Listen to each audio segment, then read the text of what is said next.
Yuk.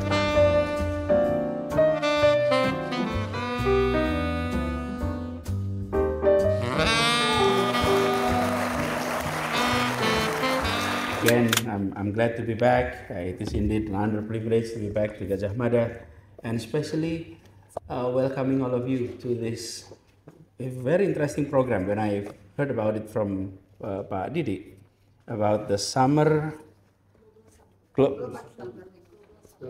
Global Summer Week.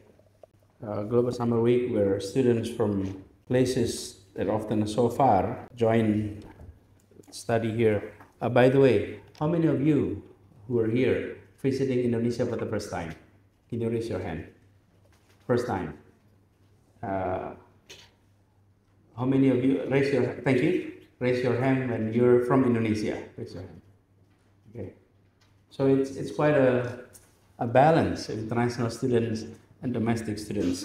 And I hope the summer experience will last long.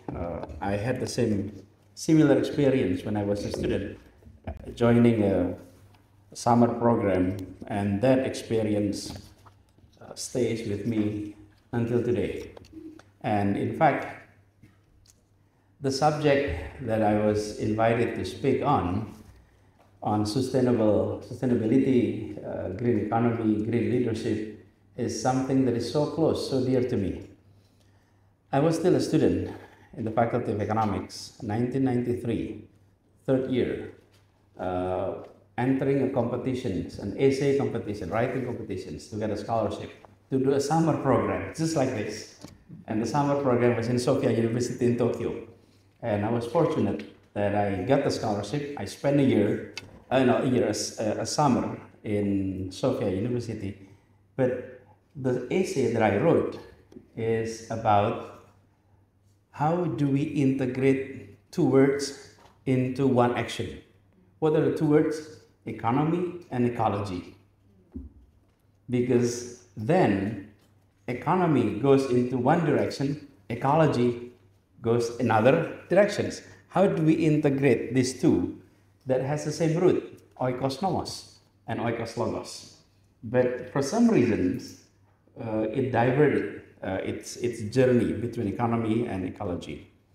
And the other subject that was so relevant to the assignment that I'm given today is when I finished my undergraduate program, we had to do a thesis.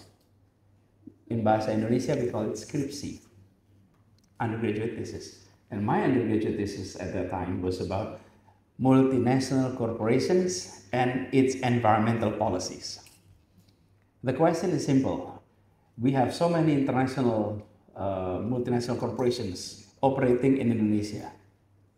The questions, are they operating using the environmental standard of the home country or the country in which they have operations? Because some of them were coming from first industrial countries, operating in a third world industrial countries. And the challenge is, do you want to lower your standard or do you want to maintain your high standard? And it was a very interesting subject that I studied with. But again, when I received the letter, I said, inshallah, I'll come back and discussing the subject that is so close to me personally and professionally. I prepared remarks, and I have also given to Ibu Arizona the lecture notes, and she is welcome to distribute to all of you that you may be able to read, contemplate. But I will go through this and then we have discussions at the end. We are living through one of the most turning point in the human history. The climate is breaking down much faster than we expected. Inequality is widening, and people around the world are losing trust in government, losing trust in corporations, and even losing trust to each other. So this is not just a time of change. only. This is a time for the people to demand leadership with clarity, leadership with courage and directions. So sustainability is no longer a distant goal or a topic for academic debates. In fact, it has become an urgent mission for business, for cities, for countries, and for each and every one of us. So we must now build systems that not only generate values, but preserve life.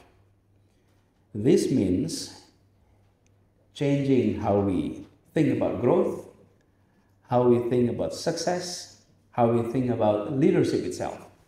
So the subject that I've been asked to focus on is on leadership and sustainability. So I'll address that issues. The old ways of leading is based on short-term profits, competitions, sometimes control. This is no longer works in a complex world of today.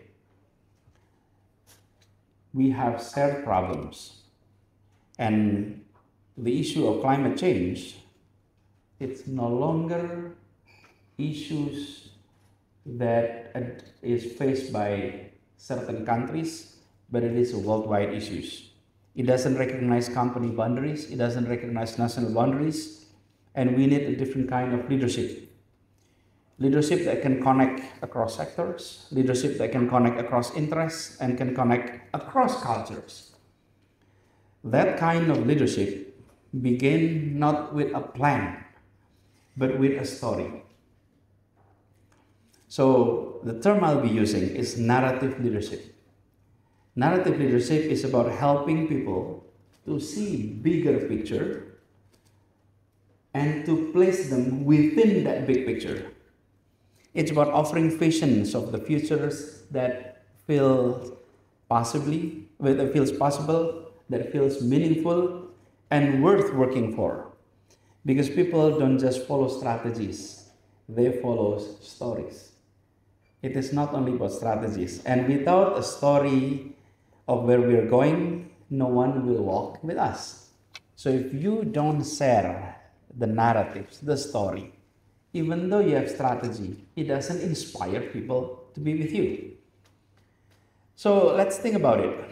Every major shift in society, whether this is human rights, technology, or public health, it doesn't begin with budget. It begins with beliefs. Someone had to imagine a better future and say it loud. That imaginations, shared through a compelling story, those are what inspired others to act. So before we design policies or design product, we must design narratives that move people. This is why storytelling is not a soft skill. It is now a survival skill.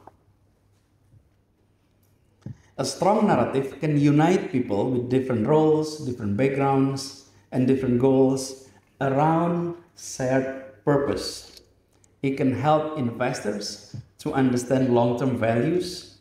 It helps employees to see why their work matters, and to help communities feel seen and included. And this turned big goals into human missions. And if you look back throughout history, most transformative leaders, all of them were storytellers. All of them storytellers. Barack Obama spoke about hope. It's just one word, hope. Jacinda Ardern of New Zealand called it kindness. Be kind. Nelson Mandela invited South Africans to imagine reconciliations that had never existed in their country. Reconciliation, just one word. These weren't just speeches. They were invitations to walk into different future, and they walked into the futures together. So today we face our own invitations. What is that? To redesign how we live, how we produce, how we care for one another, and how we care for the earth. That is hard and complicated task indeed. But it begins, as always, with story that is told with honesty, with shared values and caring. So narratives precede change. In the decades that will define our century, the futures belong to those who can tell a story worth believing in. So for all of us, we need to be storytellers. Now, why narrative leadership matters in sustainability? The challenge we face in sustainability are not technical puzzles to be solved by experts alone, but they are human challenges rooted in how we live, how we value, and how we relate to each other, and how we relate to our planet. That means solution must speak more than logic, and they must also speak to the heart, not only to the brain. And this is also meaning that what narrative does, it reaches places that data cannot reach.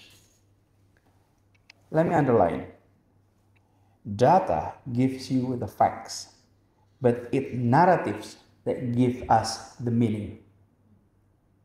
Without narratives, those facts doesn't have meaning, doesn't provoke us to make actions. We can know the numbers, we can understand the models, and still do nothing about it. And it's nothing new to know the numbers, because information without emotions rarely moves people. It's not the informations that make you move, it's the emotions that makes you move. A well-crafted story translates complexity into clarity. Translate complexity into urgency for action. And it helps us to feel what data is trying to say. So, when it comes to the issue of sustainability effort often involve multi-stakeholders, multiple government, corporations, community, consumers, individuals. All of these stakeholders, each comes with different goals, different language, different fears, different hopes. But the narratives can serve as bridge to allow them to understand each other, to align intentions, and to move forward together. But let me also underline, this is not about simplifying the truth or about making it shareable. When sustainability is framed only in technical terms, give you an example, carbon target, ESG metrics, regulatory compliance, it can feel so distant and just simply measures of obligations to do. But when sustainability is framed as moral journey, as shared responsibility, or as legacy to the future generations, it becomes personal.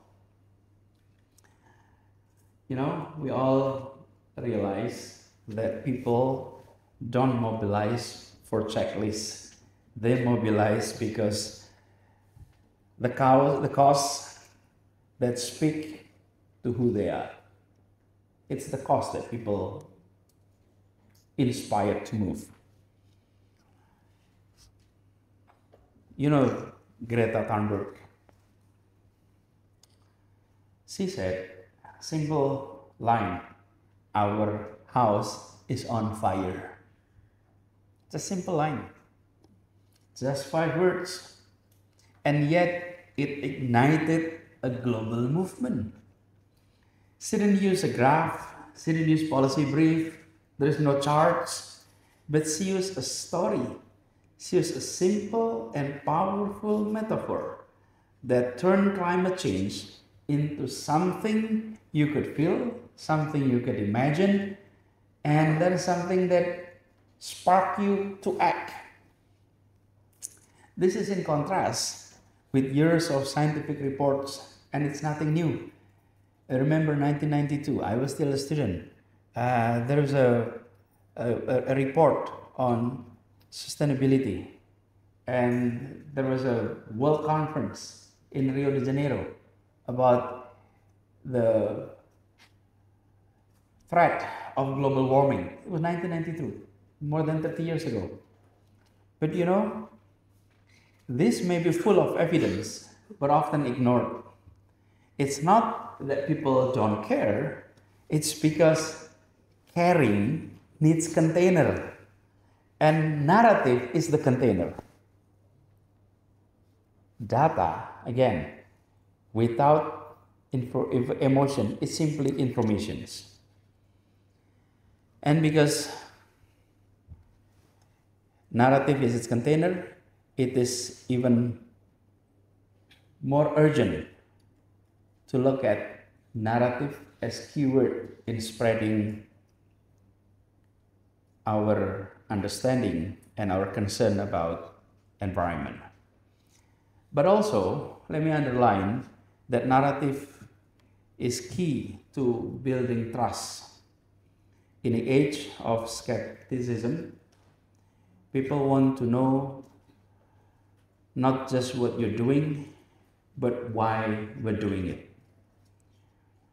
A good story, being told consistently, being told in a transparency way, becomes a signal of integrity, and it is sending a message that we are not just ticking boxes, but we are taking this personally. So, when business leaders who adopt sustainable model often face resistance from who? From shareholders, from internal teams, from markets that often expect quick return. Narrative leadership helps them to reframe sustainability not as cost, but as long-term investment in what? In relevance, in resilience, in reputations. And it helps to transfer doubt into beliefs. So in many ways, narrative is a strategy before a strategy. So you create narratives as a strategy before you start outlining a strategy to tackle environmental challenge. Because it sets the emotional and the ethical tone that will shape how everyday actions is received. And a sustainable future requires deep system change. But systems don't move unless people do. And people move only when the story makes sense to them. So we must also remember that people are not inspired by perfections, but they are inspired by honesty, inspired by struggle, inspired by courage. It's not simply perfections. And a narrative that admits complexity of the journey and still choose to walk on that journey is much more powerful than one that pretends to have all the answers. So in this case, leaders who tell the truth and invite others to join in will always go much further. But on the other hand, when narratives is missing, sustainability becomes simply a checklist. It's a checklist about something to measure, something to report, but not something to believe in. When narrative is present, sustainability becomes mission. It becomes something that people can connect to. It's something that people can contribute to, and something that people can be proud of it. So that shift from compliance into conviction is where real change is made, where real change is began. Can I continue and I'll respond? So the question is not whether we have enough data. We do, we have enough data. The real question is whether we have the courage, we have the clarity to tell the story that the data is asking us to tell. Because in the end, fact informs, but stories inspire. And the inspirations that turn concern into commitment. I have some experiences that I like to share. I will not go too long, but I had the privilege to be entrusted to manage the city of Jakarta, a city of 11 million people, the largest city in the southern hemisphere, and a city that contributes about 8% of Indonesian GDP, and one of the most condensed cities in the world. But also the city where massive disparities is present. Disparities of various different variables.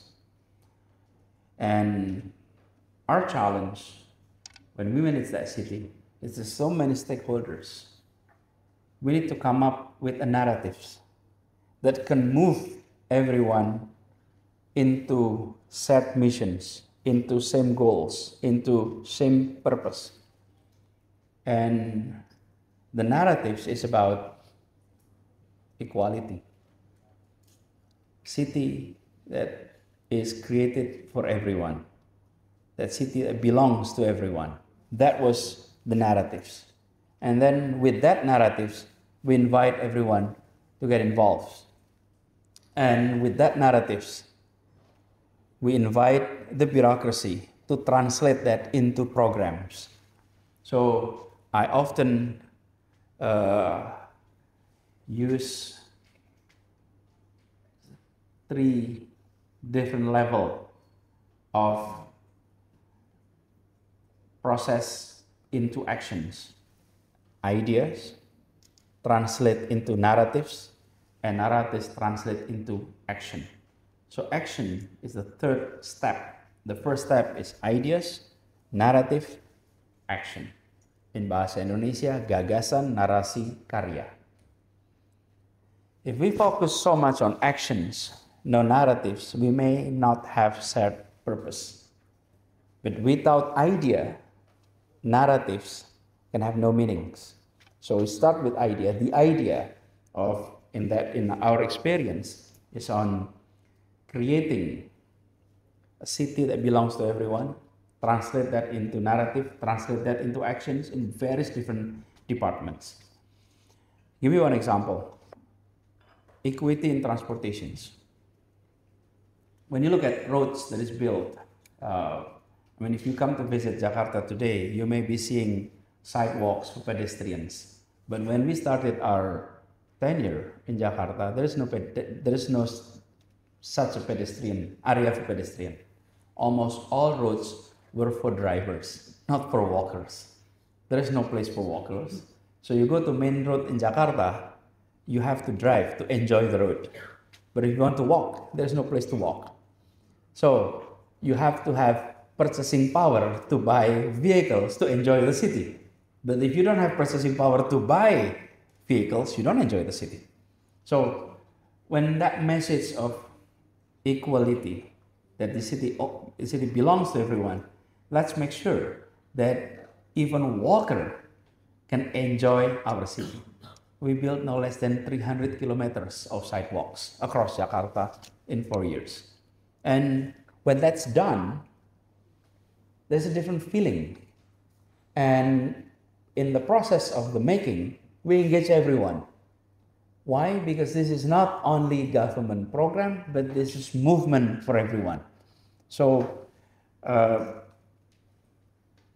it's not only participations, but it becomes collaborations. Now, let me jump to some of the steps that is needed to take action on this. I have written in the notes about recent global leaders who led with narratives. I mentioned about Barack Obama, and then Jacinda Ardern, also Paul Polman, former CEO of Unilever. I'll ask you, Arizona, to share the notes, and you may be able to go through some of that. I'll just go to the steps to create the narratives. One of the biggest misconceptions about narrative leadership is that it is a one-way broadcast. It's from the leaders to the followers, from leaders to the community, leaders to society, leaders to government. And in fact, it is not the case. Most powerful narratives don't just reach people, it activates people. They don't just communicate message, but they build movement. And not only happens when the narrative becomes shared, and it actually promotes further actions. In that way, if I may say, narrative is not a megaphone, it is like a signal tower, allowing others to transmit, translate, expand stories in their own context. And if I may suggest, to look at leaders, a good one doesn't just tell the story. The good leaders write the first chapters, but also hand the pens to others to continue writing the stories. So leaders is not the only storyteller, but everyone were invited to be storytellers. So in our experience in Jakarta, when we work managing the city, we adopted a concept of City 4.0, where public, private, and civic sectors collaborate.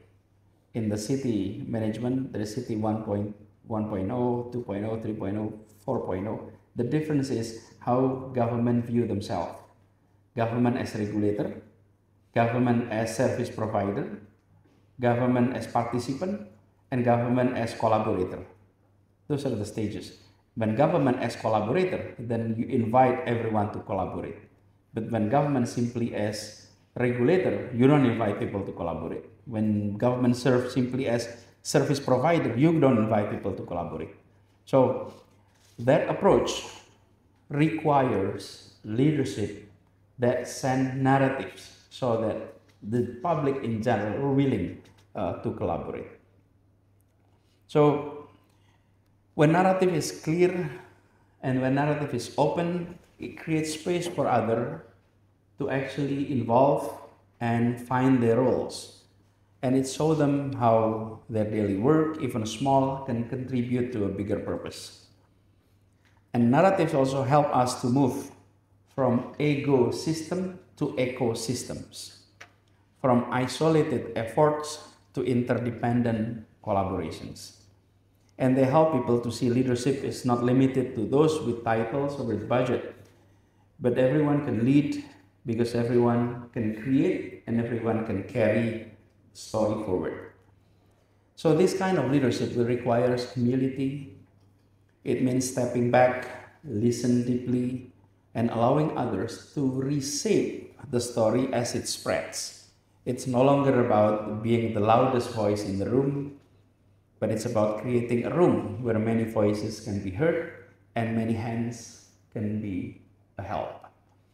So if I may outline, let's remember that we don't just invite people to listen, but invite people to create stories, to continue our stories. And for that, if I may underline a few items. We're talking about the future and sustainability. Let me underline here that future is not something we enter, but it's something that we shape. We shape our future. And the tools we use to shape it is not policy or capital, but meaning. Meaning is what makes people care, meaning what makes people stay, and meaning what makes people act, even in difficult times. And meaning comes from stories that we tell. So sustainable leadership is not only about what we build, but what we believe. It's about the culture we cultivate, the values we transmit, and the futures we dare to imagine.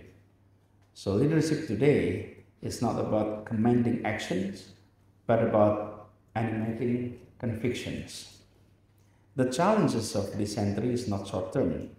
Climate breakdown, inequality, and polarizations were not the kind of problems that can be solved with quick fixes. It requires long horizons. It requires steady and consistent actions. And for that, it is the story that keeps people walking even when the road gets hard. And this is the age where it requires patience. And that's why leadership must begin with questions: what future are we inviting people into? Because when the future feels empty or exclusive, people will feel disconnect. And when the future feels sad, worthy, and just, people will respond with engagement, and they will bring others along with them. It's story, scale, belief. In business, in government, and communities, this principle holds true, that people no longer follow leaders simply their positions, but they follow leaders whose narratives resonate with their hopes and whose actions align with their words. In this case, consistency builds credibility. So, in tempting to focus on metrics only, like carbon numbers, GDP growth, shareholder return, these are past approach. But sustainable model is not just a smart one, it has to be a soulful one, that it connects profit with purpose, connects performance with principles, and narrative is the thread that binds all of those together. So if we want to make a system change, we have to start by changing what people believe is possible. That's why the first move in transformations is always narrative, not because story replaces strategy, but because stories prepare the ground for creating strategies. So around the world today, if we don't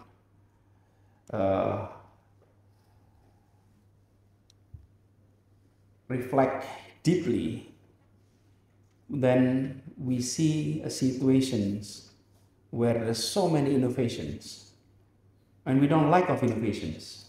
There's so many innovations, but we lack of integrations of those innovations. We don't lack of ideas. There are so many ideas, but we lack belief that they can take roots. Belief is born from stories, and not a fantasy, but a future rooted in courage, honesty, and self-responsibility.